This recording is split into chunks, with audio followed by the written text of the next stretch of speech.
Arabian mango bread pudding ஈஸியாக குயிக்காக டக்குன்னு செஞ்சிடலாம். இதை செய்யறதுக்கு அதிக நேரம் எடுக்காது. எல்லாத்துடைய ஃபேவரட் டெசர்ட் ரெசிபியும் கூட இது.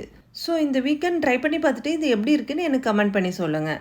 நெக்ஸ்ட்டு 8 பிரெட் ஸ்லைசஸ் எடுத்துகிட்டு ப்ரெட்டில் இருக்க கார்னர்லாம் கட் பண்ணிக்கோங்க. அடுத்தது பழுத்த ஒரு மாம்பழத்தை எடுத்து இதை கட் பண்ணி மிக்ஸி ஜாரில் ஆட் பண்ணிவிட்டு 1 கப் மில்க் ஆட் பண்ணி அதை கிரைண்ட் பண்ணிக்கிங்க. ஸோ சின்ன பவுலில் 1/4 cup milk 2 tablespoon custard powder add பண்ணி மிக்ஸ் பண்ணிக்கிங்க. ஒரு பாத்திரத்தில் 1/2 litre milk 3 tablespoon sugar mix பண்ண கஸ்டர்ட் மில்க் ஆட் பண்ணி பால் திக்கானதும் ஸ்டவ் ஆஃப் பண்ணிடுங்க. ஸோ ஒரு பவுலில் fresh cream 1/2 packet Milkmaid 2 tablespoon add பண்ணி மிக்ஸ் பண்ணிக்கிங்க. ஸோ கிளாஸ் பவுலில் பிரெட் ஸ்லைசஸை செட் பண்ணிவிட்டு மேலே கஸ்டர்ட் மில்க்கை ஆட் பண்ணுங்கள். அடுத்தது மிக்ஸ் பண்ண மில்க் மேட், அதுக்கு அடுத்தது மேங்கோ பியூரி ஆட் பண்ணி நல்லா பரப்பி விடுங்க.